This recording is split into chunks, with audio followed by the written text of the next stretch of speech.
had less time than usual for your halftime speech. What did you say that woke them up, or what did somebody say that woke them up? Yeah, I mean, it was really the talk at halftime was just stay with it. Like I think they had made 13 threes in the first half. Yeah, and I didn't feel like we were playing, terribly bad defense. It just they were.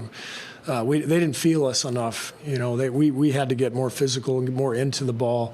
We did that in the third quarter. I thought Wiggs was great. He played a fantastic game, but he pressured Kobe White to start that third quarter, and I think we were just a little more physical. And we got into a good groove and had a great third quarter, and that obviously set the game up for us. It looked like you played some zones more in the third quarter. What did that do? Why did that work?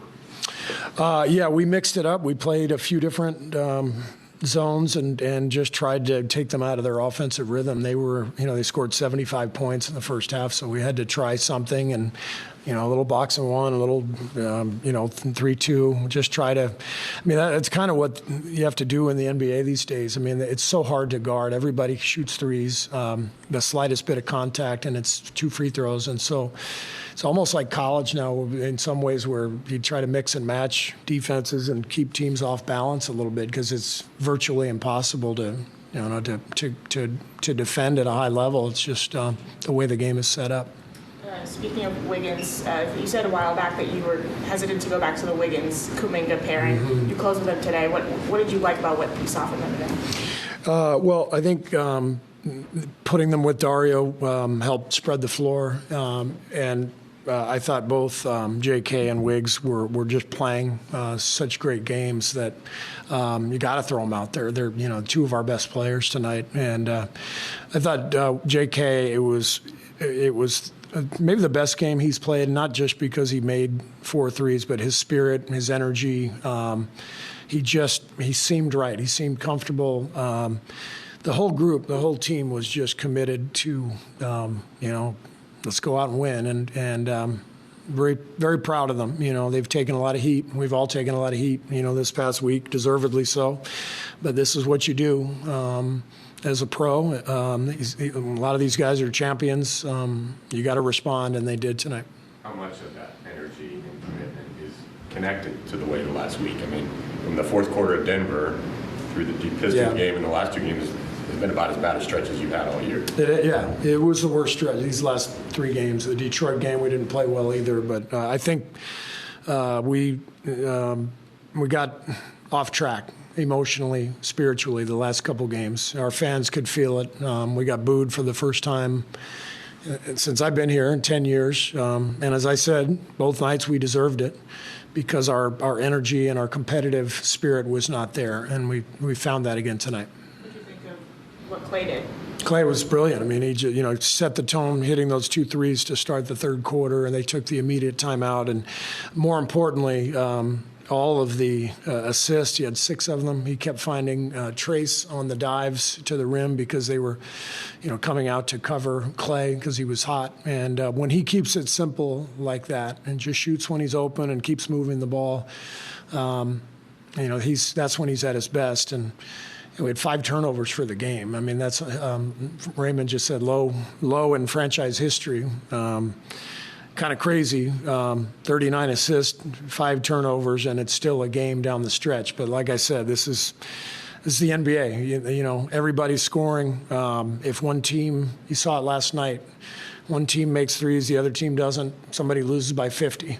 Both teams make everything. It's 140 to 131 like tonight. It's a different league, and we're all adapting to that. Krause's name got booed at halftime during the ceremonies. Just what was your reaction? I didn't hear it. I was in the locker room, but somebody just told me about it, and it's shameful. It's absolutely shameful. I cannot believe. I'm devastated for Thelma and for the Krause family. What can we possibly be thinking? I cannot believe that the fans. And you have to understand, when you hear boos, it's not all of them, right?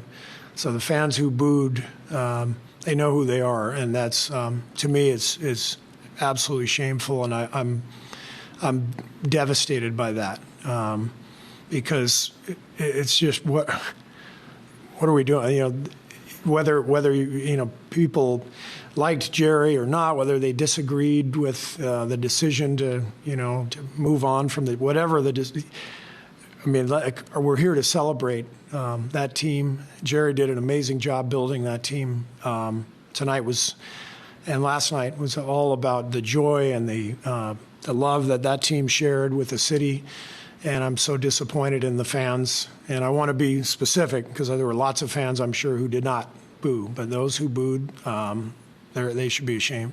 Just what do you think of the halftime ceremony and the Ring of Honor? I was only out there for the last few minutes because I was in, in the locker room with my team, and so I just the whole couple of days. It was special to be with the whole group, to see everybody, family members, kids, seeing kids all grown up. That was a long time ago, but it was a really special era, and I'm lucky to be a part of it and lucky to have played in Chicago. This is an amazing city and a great place to play, and I'm thrilled to have been honored with the group, these last couple of days. Steve, the other day you said it was sort of an unfair burden on Steph. Yeah. The way things have been going, and he had struggled, obviously shooting for a few games, again in the first half. Yeah. And then abruptly sort of comes to life. Yeah. I'm curious if you can sort of speak to the burden he feels when the team's struggling, and how does he turn that around as quickly as he did? Yeah, I mean,